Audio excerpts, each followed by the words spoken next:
apple doesn't fall far from the tree, or so the saying goes. So imagine our next couple's surprise when they learned their apple tree was at the core of a mystery involving a long-lost trophy.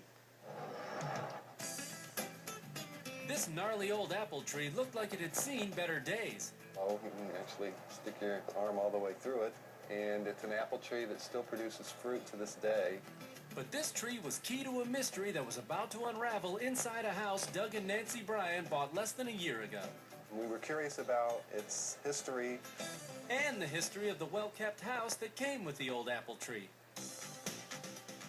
When we pulled up, she just kind of said, "Oh my," and I really had a good feeling of what was going to happen from that point on. It was the Western Michigan country home that the Bryants were looking for. The interior was in very good shape, considering that the house was built in 1884. Another plus, the home came with its own accessories, like antique furniture left behind in the house. We were thrilled to see that this beautiful antique bedroom set was in the room. But why would the previous owners leave such wonderful antiques? Doug was about to realize that wasn't all they'd left behind. As he started unpacking, he made strange discoveries in the cabinets. I came across a pile of papers and magazines, and underneath it was this book, and it was about the Chicago's World Fair. It was a book of photographs from the Columbian Exhibition of 1893, one of the most important events of the era. I was looking for a name because often you'll find names in books and dates, but it had nothing in it. The book may have been blank, but another piece of leftover furniture was a gold mine. Well, a silver mine anyway. Oh, look at this. Inside the sideboard was a silver urn bearing an important name. I started reading it, and it was an award from the State Horticultural Society. It was given to C.J. Monroe. A trophy for C.J. Monroe. But who was that? And why was the trophy hidden in the sideboard? But their next find, I wonder what this is. raised still more questions. The only hint was that the glass urn had the word Michigan inscribed on it. We'll have to find out more about this. They also wanted to find out more about that name on the silver urn. Nancy started by tracking down 3 sisters who used to live in the house. Hi, how are you? Hi, Nancy. The Gaines daughters came over. They lived here in the 1960s, and they brought photographs and prints of when they lived here, and gave lots of history of what it was like to grow up on the grounds.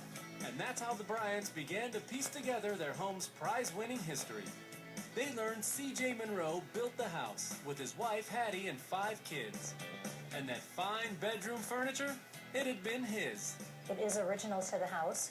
It has been here since the late 1800s, and it has been passed down to each owner since. Apparently, each owner felt the furniture simply belonged to the house. The Bryants were surprised to learn how prominent the owner of their modest country house had been.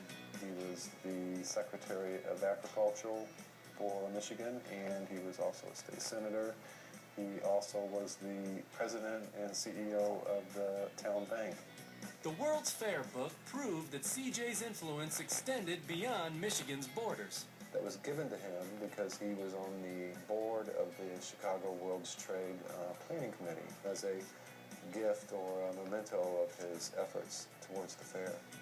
But what was most shocking of all involved that gnarly apple tree and the glass globe with the word Michigan engraved on it. Turns out, it was for something truly extraordinary. It's so important, and it really has to stay in the house forever. What is it? A victory urn for the taste of the apples right outside their door. Incredibly, nearly 100 years later, they're still deliciously sweet.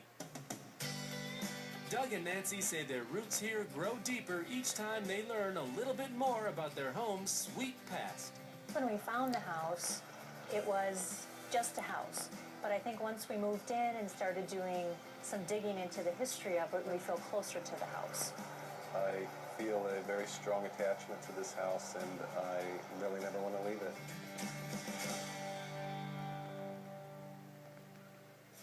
Still